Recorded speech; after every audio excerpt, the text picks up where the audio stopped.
लेकिन इस बात के लिए हम बीजेपी का धन्यवाद करते हैं कि बीजेपी ने दो मुख्यमंत्री दिए कि ये समाज ही पूरी तरह से भाजपा के साथ था। अब तो अन्य समाज भी भाजपा के साथ पूरी तरह से हैं। फर्रुखाबाद में बीजेपी के साक्षी का छल का दर्द। समर्थकों के सामने साक्ष्य के साक्षी खूब बोले। जो दिल की बात थी निकाल कर रख दी। जो महसूस किया उसे दिल खोलकर बोल दिया। साक्षी के बोल पर अब बीजेपी क्या करेगी? बीजेपी सांसद साक्षी महाराज को तो जानते ही होंगे। उन्नाव से सांसद हैं। अपने विवादित बयानों से सुर्खियां बटोरने वाले, विरोधियों को अपने तल्ख शब्दों से नेस्तो नाबूद करने वाले वही साक्षी दर्द गम से लबरेज हैं। दर्द छलका है, खूब छलका। दर्द से भरे जज्बात साक्षी महाराज ने फर्रुखाबाद में मौके की नजाकत को भागते हुए जनता के बीच छलकाए तो तालियों की गूंज सरसराहट के साथ सियासी गलियारे में फैल गई। ये समान रूप से सबका सम्मान नहीं हो रहा। हमारे धैर्य की परीक्षा ली जा रही है। ये ठीक नहीं है। लेकिन इस बात के लिए हम बीजेपी का धन्यवाद करते हैं कि बीजेपी ने दो मुख्यमंत्री दिए। हमें गवर्नर दिया। हमारे प्रोफेसर वर्मा जी को 2 बार राज्यसभा में भेजा। मुझे कई बार लोकसभा में भेजा। 20 राज्य विधायक दिए। लेकिन दिया भी तो हमने ज्यादा है।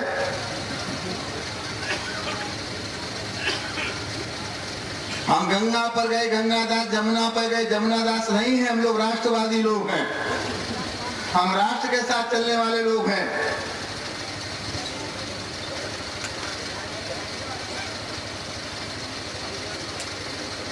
इसलिए इस मंच के माध्यम से मैं अपनी पार्टी से कहना चाहूंगा, वीरांगना अवंतीबाई, गुलाब सिंह लोधी और स्वामी ब्रह्मानंद के वंशजों की परीक्षा न ली जाए तो ठीक है। अनदेखी का तार खाकर पार्टी की बेरुखी से आहत साक्षी कहते हैं वो न गंगा है न यमुना है। जैसा थे, जैसा रहे, जैसे हैं उसी रूप में बीजेपी के साथ है। दरअसल बीजेपी सांसद साक्षी महाराज को दर्द है तो इस बात का कि जिस लोधी समाज ने बीजेपी को शुरुआती राजनीति से लेकर अब तक साथ दिया, अब तक साथ दे रहे हैं, उसके साथ कहीं ना कहीं कुछ तो गलत हो रहा है। लेकिन साक्षी का ये अंदाज जरा हटके था। उनके दिल की बातों में बीजेपी आलाकमान के लिए दो तरह के संदेश थे। एक तरफ उनके और उनके समाज के लिए जो किया बीजेपी ने किया, उसके लिए भी शुक्रिया।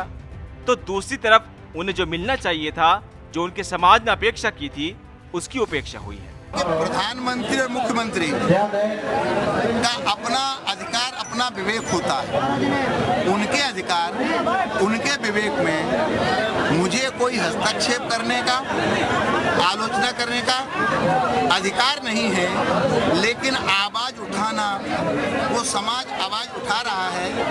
ऐसी आवाजें जो आवश्यक मंच हैं, उन फोरम पर उठनी चाहिए। सार्वजनिक रूप से इन आवाजों का उठाने का कोई औचित्य नहीं होता है और मैंने उसे उठाने का काम किया है। बात ये है, केंद्र में भी की है, अपने मुख्यमंत्री के साथ भी मैं बैठा हूँ, तो कई बार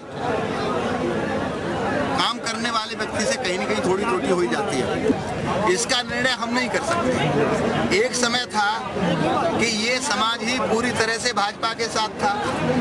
अब तो अन्य समाज भी भाजपा के साथ पूरी तरह से हैं। तो बंटवारे के बारे में ये नेतृत्व निर्णय कर सकता है।